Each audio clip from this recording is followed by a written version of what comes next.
call the book that get out of its research The Night of the Proletarians. Understanding that break or that dissociation in the heart of time also meant understanding the necessity of setting to work another kind of knowledge, a knowledge based not on the presupposition of the gap, but on the presupposition of likeness. Those two workers too were intellectuals. They were visitors and spectators, just as a researcher who was reading their letters in a library, just as the visitors in Marxist theory or the visitors at the gate of the factories. There was no gap to bridge between intellectuals and workers, actors and spectators. No gap to bridge between two populations, two situations, or two ages. On the contrary, there was a likeness to put at play in the very form of the production of knowledge. Putting it at play meant two things. First, it meant blurring the borders between the disciplines. Telling that story forced me to blur the separation between the field of empirical social history and the field of pure philosophy. The story that those workers were telling was about time, about the loss and the reappropriation of time. In order to be told, it had to be set up in direct relation with the theoretical discourse of the philosopher, namely Plato, who very long ago in the Republic had told differently the same story by explaining that in a well-ordered community, everybody had to do only one thing, its own job, and that workers had no time to do any other thing than the job fitting their capacity. Philosophy, then, did not appear as a sphere of pure thought opposed to the sphere of empirical facts. It appeared as necessarily involved in that was first viewed as social history, but it did not appear as their theoretical interpretation, just as another way of telling the same story.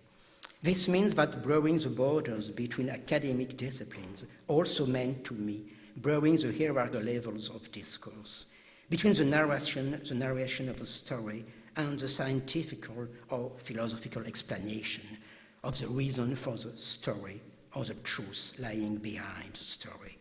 There was no meta-discourse telling the truth about a lower level of discourse. Rather, what had to be done was a kind of translation, tracing the way in which empirical stories and philosophical discourses can translate each other. Producing a new knowledge meant inventing the idiomatic form in which that translation would be possible.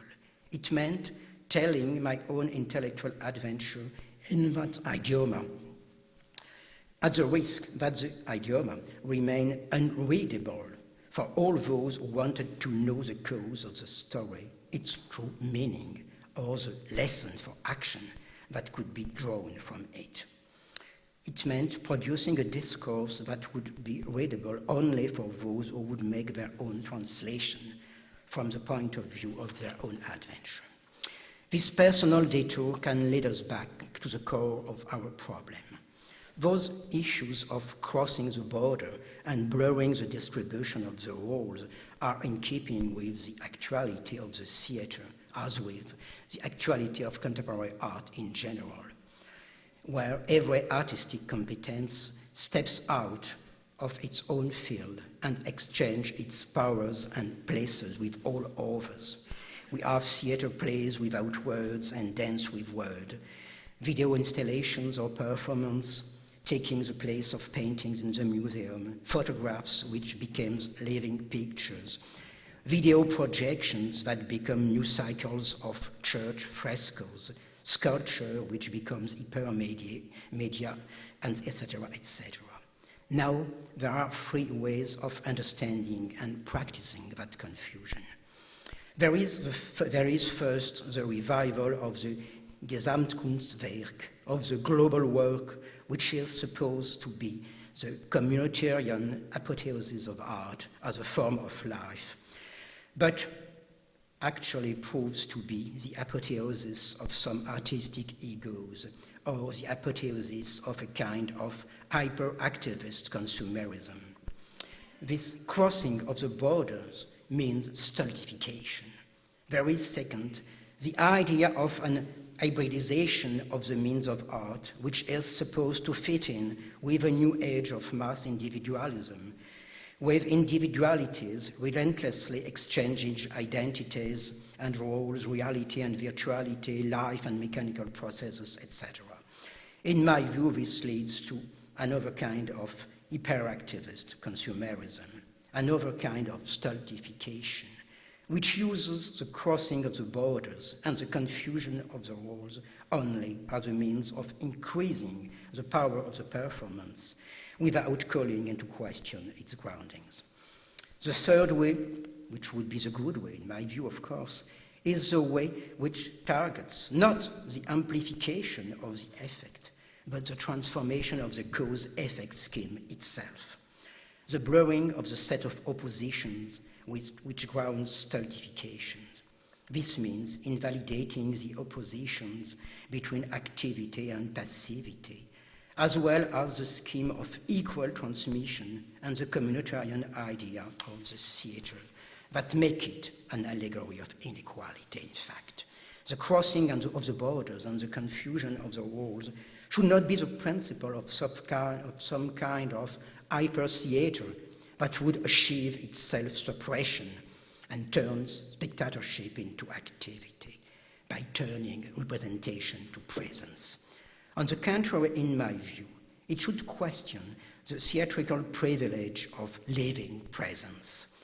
It would bring the stage back to its equality with the telling of a story, or the writing and or reading of a book. It should be the institution of a new stage of equality. Confusing the roles and crossing the borders means making the different kinds of performances translatable into each other. It means linking what we know with what we don't know. It means being at the same time performers who display their competence and visitors and searchers who are looking among unknown people for what those competences may produce in a new context.